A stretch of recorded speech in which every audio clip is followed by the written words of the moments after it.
It's Clark and Perry on the case. Da-na-na-na. Clark and Perry Do what it takes. Da-na-na-na. Clark and Perry investigate. The activities and interests of local artists in the Windy City's finest throughout both Lethbridge and Medicine Hat, Alberta. Available on TELUS, Optic TV, On Demand, VidFlex, YouTube, and more for limited time only. Terms and conditions apply. Da-na-na-na. We're doing something experimental and something I haven't super planned because I thought it would just be fun to get on here and mess around with some makeup because that's entertaining. Yeah.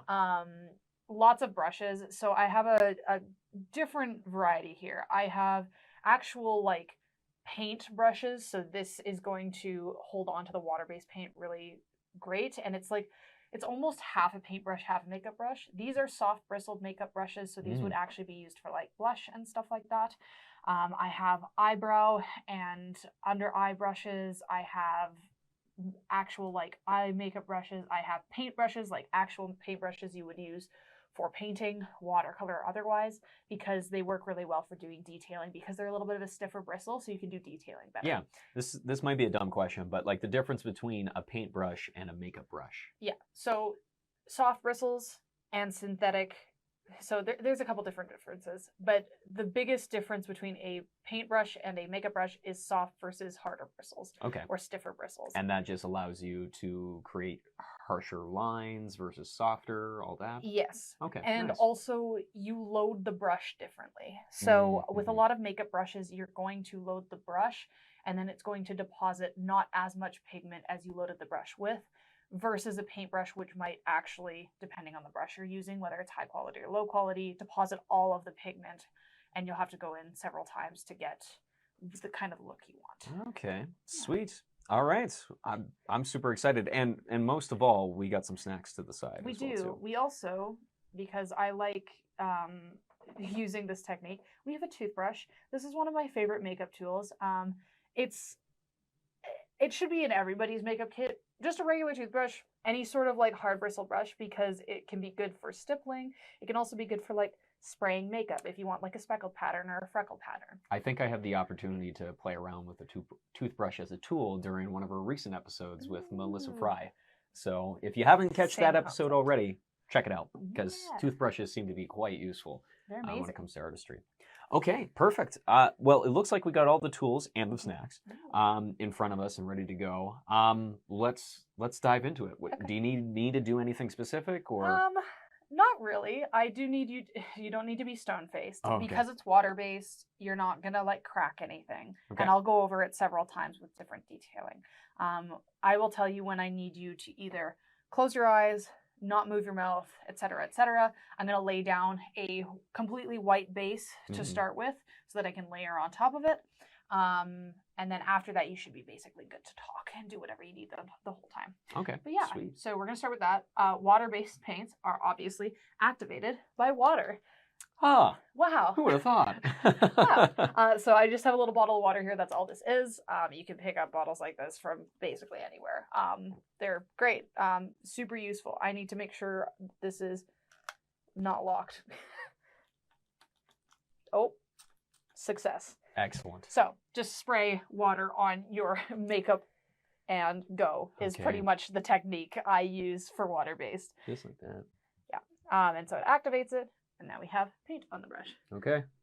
And we're going to start. Oh, it's so cold. I'm sorry. And I'm going to do probably a few layers just because I will start off thinner and get thicker with this paint. You're going to get it in your hair. I'm so sorry. No, that's okay. I got enough. Yeah. Oh, gray hairs. Yes, correct. There's one in your eyebrow, too. Is there? I think so. Yeah, right up there. No way. He's going gray, folks. Oh, no. Okay, I don't want the strain. That's off. Spray is what I want. Yeah, there we go. That's better. Yeah, get them all in a radius. So how many coats do you typically have to do? So you're doing white to basically get the act as a primer, right? Pretty much, and just to get you a lot paler because we're going to make you kind of look porcelain-esque. Oh, okay. This is like at the dentist day. The thing with water-based paint is you have kind of a sweet spot. You can't do a ton of layers because it's going to start streaking off because you're still activating it as you're putting more water and more paint on the layer and base you've already made. Mm-hmm. Keep your lips out. So usually I do 1 or 2, and then I will touch up as I go based on what I need, essentially.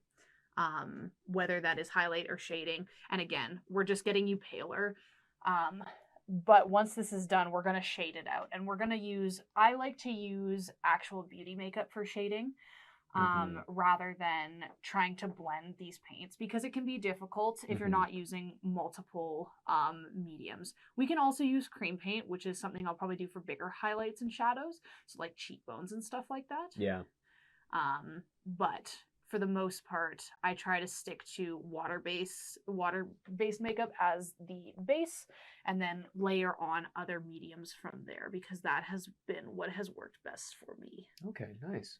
And it looks like you got a lot of experience. Oh, my apologies. That's okay. Didn't get it on me. I dropped it on myself. That's fine. Water-based makeup comes out of clothes. Yay! Yay! That's why we use it. Yeah. And probably one of the cheaper out of the 3. Is that right that you listed? Cream-based is the cheapest. Water-based comes next, and then Okay. alcohol palettes. And Gotcha. alcohol palettes are so expensive because they don't expire, they last forever, and they're very high-quality paints. They can only be activated with 99% alcohol. Water-based paints can be activated with water, or really any liquid. I'm sure you could use many things. Thank you. You're well practiced at this after... you know, drag makeup and a bunch of other things with me, I'm sure. So yeah, just lay down a white base. That's awesome. I don't know what this looks like already, but I feel it on me when it's first wet, And then it just fades away. Yeah. Yeah, it sinks into the skin really nicely because of the makeup of like the oils and, like I say, the creams and whatnot that are in there. So it sinks really nicely into the face. And we'll set this and it'll sink further in there so that it won't come off when you're sweating. That's awesome. And so kind of on that point of you being very well experienced and having a chance to kind of experiment with different pieces of makeup, we have some things to kind of show off. I was kind of curious, like, what has been typically your inspiration? I'm big inspired by the media I consume. So whether that is video games, like I mentioned earlier, or film, high fantasy stuff, recently Diablo, which, we've been playing a lot of in our household. Yes. So Angels and Demons, obviously there. D&D, like that's a big one for me. So original characters, which I do art for, and just general fantasy creatures. I've got a few things in there. My parents were actually a part of Halloween with me, and we did Greek mythological monsters. So we were the Minotaur, Medusa, and a Siren for Halloween. Excellent. So I'm going to get you to close your eye. Okay, back to the face. Yeah, and then I am just going to kind of layer makeup. I trust you. Okay, I'm glad. That's good. Trust is good in a relationship, especially one between a makeup artist and their canvas. Yes. So I'm just going to get right in your eye here. Okay. So let me know if anything's uncomfortable. We also did go over allergies before I did this, because that's important. He's not allergic to anything. Yeah, I probably should have said that. I'm just going to go over your eye here. And we will go back over your eye with actual beauty makeup so that I'm not like jamming water paint into your eyeball, because that's not super comfortable for anybody. So. But yeah, like I said, very light. I hardly feel that it's there once it's dried. I love this makeup and this brand, which I will not state.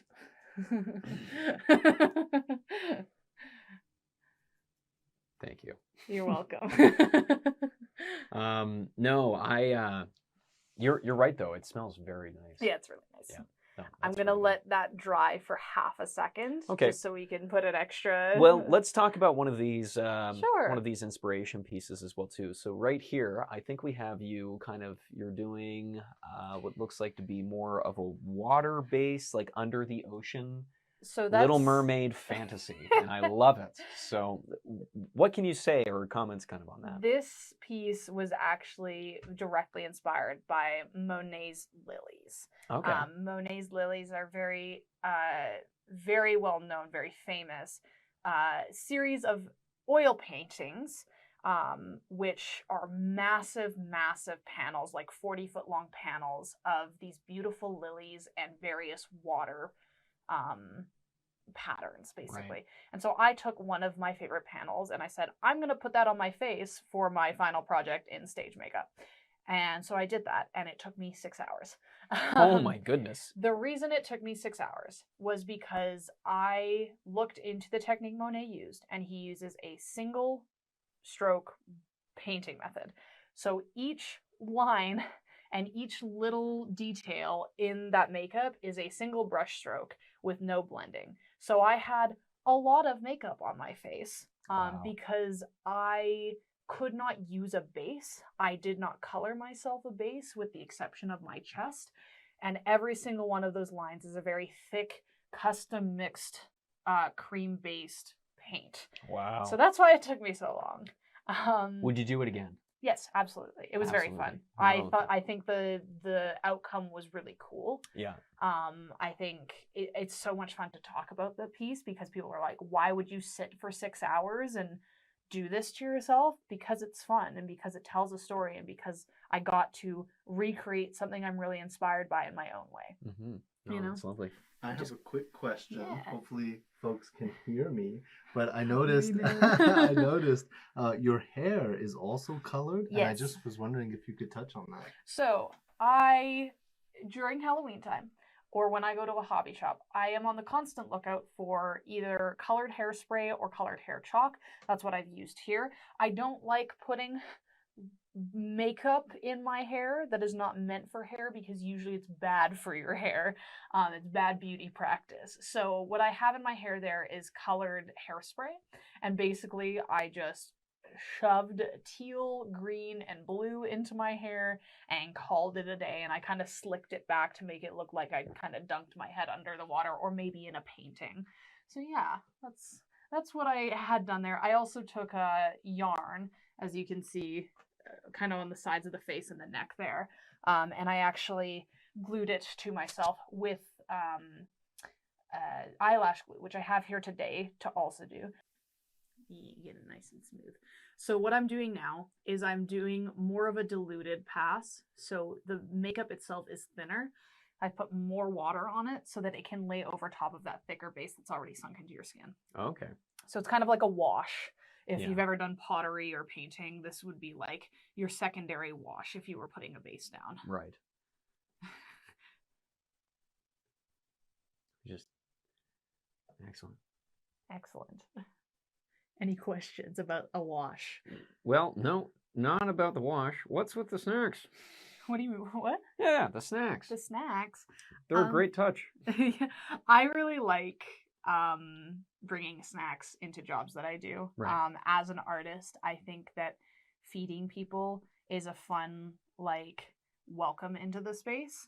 As well as, everybody likes snacks. So I like to see what people like. I do it as a director as well in my rehearsal spaces. Mm-hmm. Because, if we're going to be in a cold and or too hot theater for 5 hours at a time with each other, we may as well have snacks to get through the day, I think I can just see Dan every once in a while. Perry's helping himself as well, too. Yeah. Just gonna get your lips a little further. But yeah, I mean, I'm a serial snacker as well. Mm-hmm. So that's partial for me, but also, again, welcoming people into my space and kind of my sort of hospitality as an artist, I think is a big one there. I like doing that. I think it's you okay? Mm-hmm.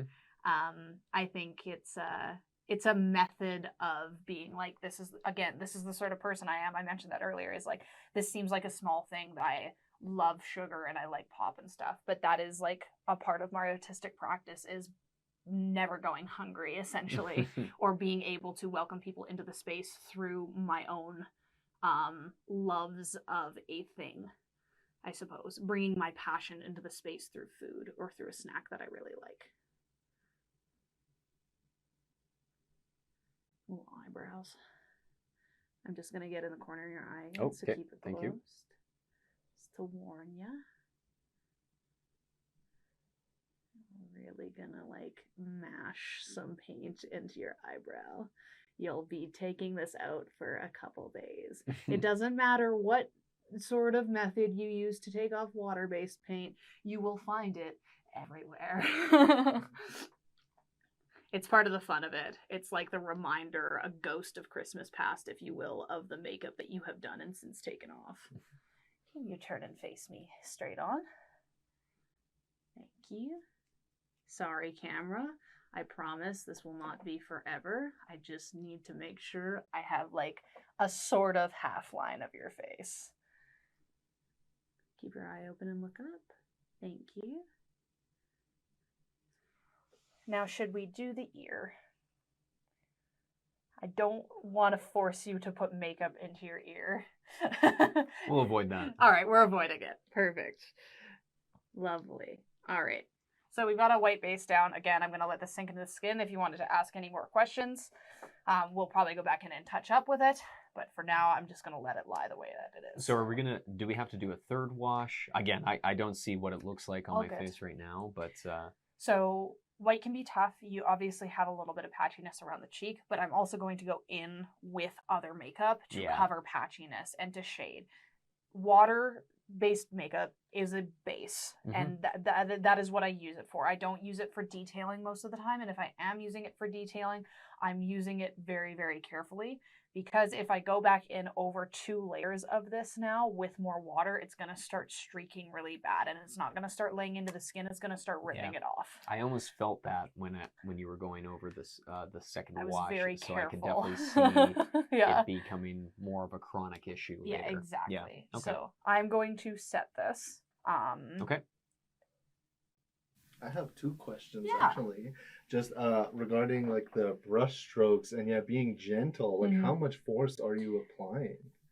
I mean, you can probably speak to this because you're feeling me. Is fairly light. Yeah. There's just enough pressure to unload the brush onto the skin. The first pass, there's more pressure because I am using a thicker version of the watercolor paint and less water. The second pass, it's a lot gentler. Did you feel that? Are you? Yeah. You were nodding? Yeah, I agree. I agree. I'm not being held captive. Another question I have is I'm not. Another question I have is like, it's very distinct, like cutting the face in half, and I'm just wondering if that's like a technique. Like, do you? Because I imagine some painters, like, they'll paint little squares at a time, and together it kind of comes together. Yeah. But like, I just wonder what it would look like if you did like a quarter and a quarter, and like, I don't know. Is there anything? I mean, there is a huge trend to doing a parallel or half and half makeup, and that was something, again, COVID, being locked down in a pandemic, made people really creative because we had limitations on what we were able to do and entertain ourselves with.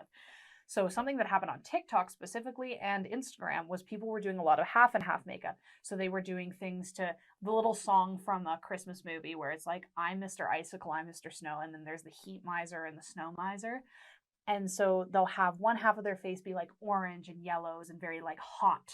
And then the other side is very like icy and cool. And that was a big thing. That was a trend on TikTok. And then since then, there's like angels versus demons on TikTok, which we're kind of doing today.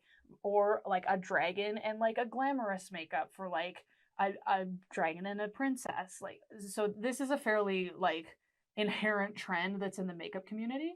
Halloween as well.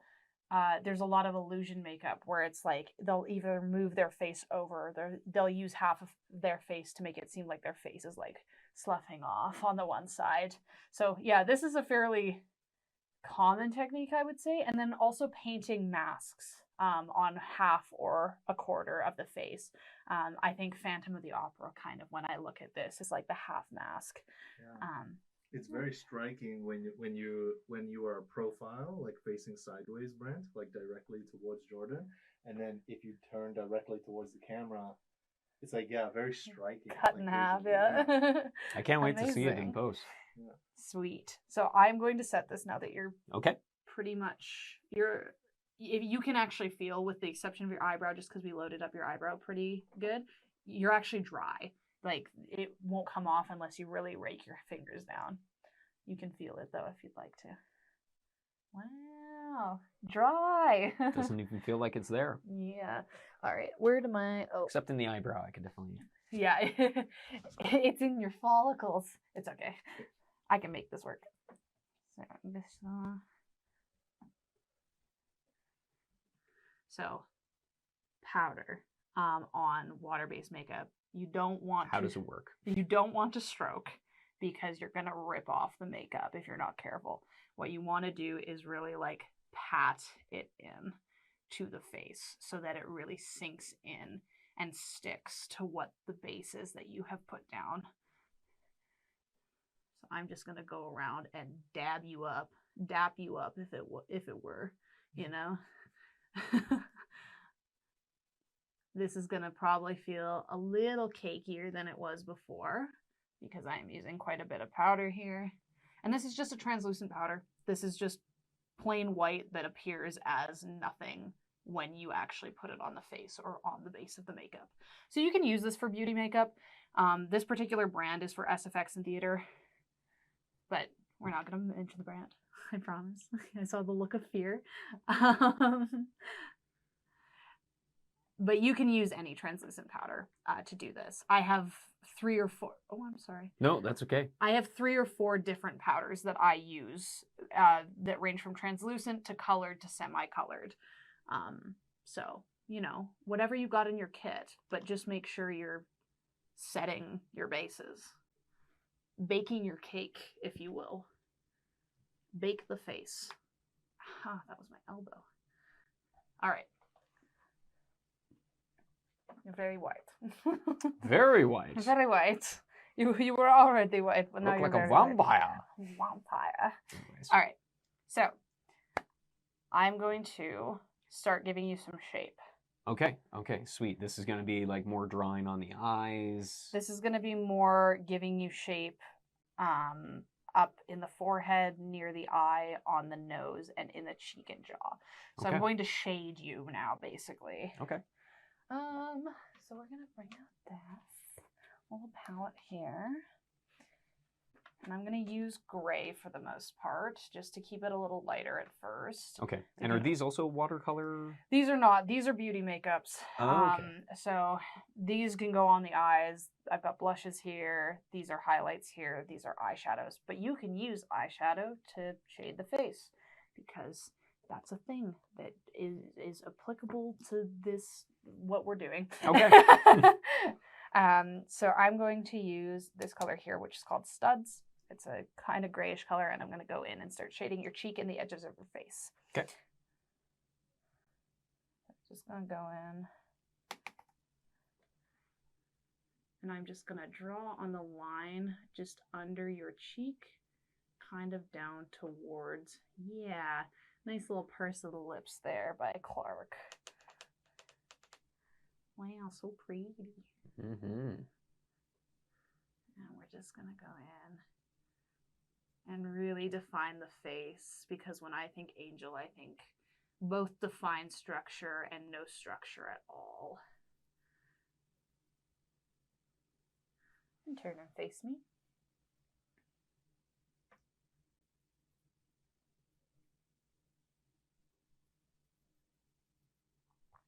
And turn to face the camera. And this is going to look really dark, but that's because theatrical makeup is and should be to appear either on stage or on camera as more normal than it actually is. So theatrical and film or SFX makeup, is that more or less the same to you? Or No, it's fairly different. How so? Theatrical makeup is always going to be more than you think it should look like. Mm-hmm. Because it has to appear for an audience member 100 feet back in a theater. Whereas stage or film makeup and makeup for television and movies is quite subtle because people have cameras in their face really often. So like, if I had to do this look for film, I would probably use cream for the base, just so you didn't look so like a little streaky. And I would have to set it with something else because I'd have to cover up these streaks and some of the like blemishes that happen with theatrical makeup that you can just leave. And like I'm a cosplayer, so I'm more of a theatrical makeup person. I think it's fun. I don't really like doing natural like looks. Yeah. Except in my daily life. So. And you have a few cosplays kind of in your feature as well too. I do. I have a few of them in that book there. I have Dobby from My Hero Academia. And I also have Ronnie from Elden Ring, which is a new video game that came out this year. Trying to face me? Okay. Very inspired from like video game or television series as well too. I guess the question for me, are these just characters you admired, or like what really drew you to try to capture what they look like? Their designs as well as their importance in their various forms of media. I enjoy cosplaying characters that really make the fandom of said media kind of like excited. Which both Rani and Dobby do seemingly for the fandoms in my experience. I'm just gonna darken your eye here.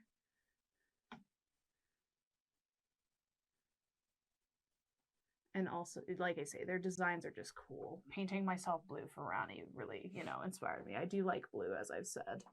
So. I've done cosplays like Handsome Jack from Borderlands as well, which is very fun. Little gender bend moment.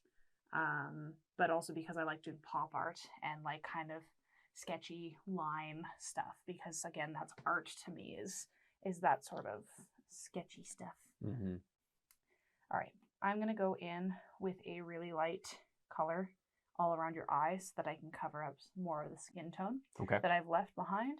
So just close your eye for me for a hot second. And I'll really pack that brush full. Close away.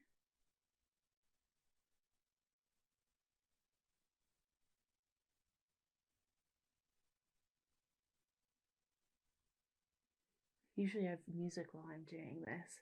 Everything's so silent. Open. Open. And look up. I'm sorry. I know you're not used to this. That's okay. We get awfully really close, and I'm staring right at the key light.